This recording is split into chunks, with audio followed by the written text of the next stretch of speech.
میری مدد کرو، کچھ کرو، میں جا رہا ہوں آخرت میں، ساری زندگی تیرے اوپر لگا دی۔ انہوں نے کہا میں معذرت خواہ ہوں، میں اس مقام پر تیری مدد کے قابل ہی نہیں۔ دوسرے کو بلایا، اس نے بھی معذرت کر دی۔ تیسرے کو بلایا، اس نے کہا کہ اگرچہ میرے ساتھ پوری زندگی آپ نے ناآشنائی اور بے وفائی برتی ہے، لیکن کوئی بات نہیں، جو کچھ ہو سکا میں آپ کے ساتھ تعاون کروں گا۔ صحابہ اکرام نے فرمایا بین لنا یا رسول اللہ صلی اللہ علیہ وسلم، آپ ہمارے لیے اس بات کو واضح کر دیجئے، کیونکہ پیغمبر صلی اللہ علیہ وسلم مثالوں سے بھی بات سمجھاتے تھے۔ فرمایا آپ واضح کر دیجئے، فرمایا کہ جو بڑا بھائی ہے، یہ بال بچے ہیں جن پر زندگی لگا دی، جن کی خاطر رب کو ناراض کیا، خدا کو ناراض کیا، بیوی کی خاطر خدا کو ناراض کرتا ہے، بچوں کی خاطر خدا کو ناراض کرتا ہے۔ وہ اللہ کا حکم جانتا ہے، لیکن کیا کرے جی، بیوی مجبور کرتی ہے، بچے مجبور کرتے ہیں۔ اب جب مرنے لگا تو بیوی نے کہا میں تو گھر سے باہر نہیں جا سکتی، میں قبر میں تیرے کیا کام آ سکتی ہوں؟ بتائیے، جا سکتی؟ بولو بھائی، کسی بیوی کو اجازت ہے کہ وہ گھر سے باہر نکلے؟ عدت شروع ہو گئی، وہ گھر بدل نہیں سکتی، اس گھر کو چھوڑ کے کہیں جا نہیں سکتی، اس پر تو اتنی سخت پابندی ہے۔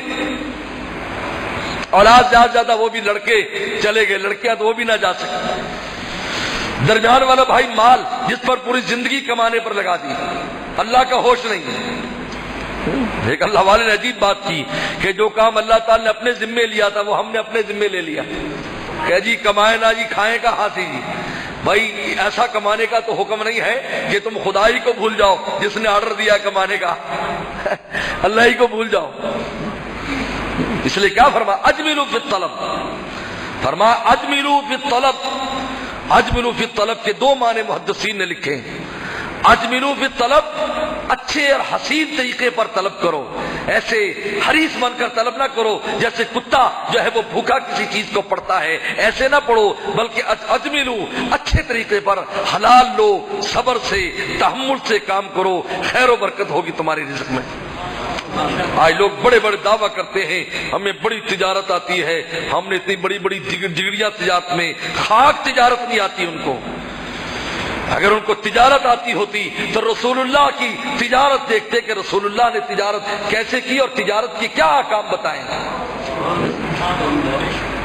حدیث میں آتا ہے پیغمبر صلی اللہ علیہ وسلم نے فرمایا ایک سودا انسان کے سامنے آیا، تاجروں کی فائدے کی بات کر رہا ہوں، مولوی کی زبان سے تاجروں کی باتیں سنو، لیکن رسول اللہ نے بتائی، کسی کالج سکول میں جانے کی ضرورت نہیں ہے۔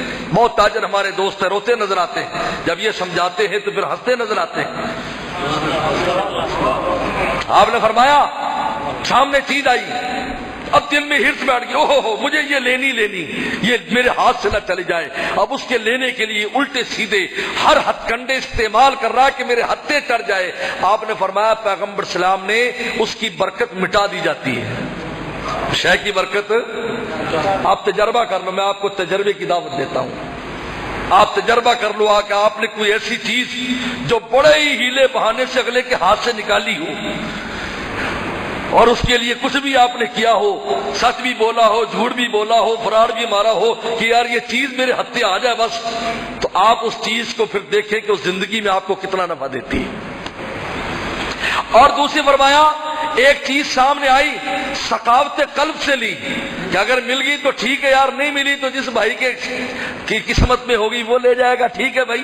اپنے صحیح طریقے پر سچی ڈیلنگ کی اور اس میں کوئی فراڈ بازی اور کوئی دھوکہ دینے کی کوشش نہیں کی۔ پیغمبر صلی اللہ علیہ وسلم نے فرمایا اس کے لیے بھی برکت کر دی جائے گی اور جس کو یہ پیسہ دے گا اس کے بدلے میں اس کے لیے بھی برکت کر دی جائے گی۔ آپ تجربہ کریں، میں آپ کو تجربے کی دعوت دیتا ہوں۔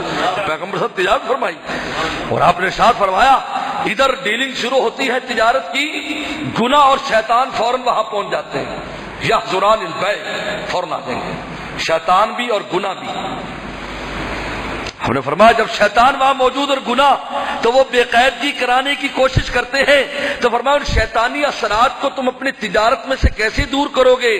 فرمایا شوبوہا بالصدقۃ، فرمایا اس کو صدقے کے ساتھ ملا لو، اس میں سے شام کو کچھ اس کمائی میں سے صدقہ کر دو تو شیطان کا سارا اثر تمہاری کمائی میں سے نکل جائے گا، جو کماؤ گے حلال طیب برکت والا ہوگا، پھر یہ شکایت نہیں کرو گی یہ کماتے تو بہت ہے لیکن رہتا نہیں ہے۔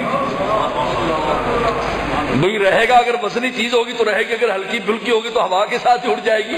بتائیے جو خس و خاشاک ہوگا وہ تو ہوا کے ساتھ اڑ جائے گا۔ اگر وہ چیز ہلکی، اگر وزنی ہوگی تو وزنی برکت سے ہوتی ہے۔ برکت کا مطلب کیا ہے؟ اللہ اس چیز میں وزن پیدا کر دیتے ہیں، وہ پھر چیز ختم کرنے سے ختم نہیں ہوتی، اس میں ایسی برکات ہو جاتی ہیں، وہ قلیل بھی کثیر ہو جاتا ہے، قلیل بھی کثیر ہو جاتا ہے۔ عالمگیر، سلطان عالمگیر جو تھا، ان کے استاد تھے ملا جیون رحمت اللہ علیہ، اور یہ ملا جیون رحمت اللہ علیہ جو ہے ہمارے ہاں نور الانوار ایک کتاب پڑھائی جاتی ہے، اصول فقہ میں ان کے مصنف ہیں، بہت بڑے عالم تھے، یعنی اتنے بڑے عالم تھے کہ وہ کتاب جو ہم پورے سال میں بڑی مشکل سے طلبہ کو پڑھاتے ہیں 2 مہینے میں تصنیف کر دی تھی، اور بھی حرمین میں 2 مہینے میں لکھ ڈالی۔ اچھا، عالمگیر جو ہے رحمت اللہ علیہ یہ مرہٹوں سے جہاد کے لیے گجرات کے علاقے میں گئے، بمبئی کی جانب ایک گجرات ہے، ایک پاکستانی گجرات، ایک انڈین گجرات، ادھر گئے ہوئے تھے اور بڑا کئی سال وہاں رہے، کئی سال۔ تو پیچھے سے جو استاد جی تھے یہ بہت امیر ہو گئے، بہت امیر و کبیر ہو گئے، بہت مال ہو گیا، زمینیں بنا لی وغیرہ وغیرہ، بہت یعنی ہر قسم کی اللہ تعالیٰ نے فراوانی دے دی۔ تو اب وہ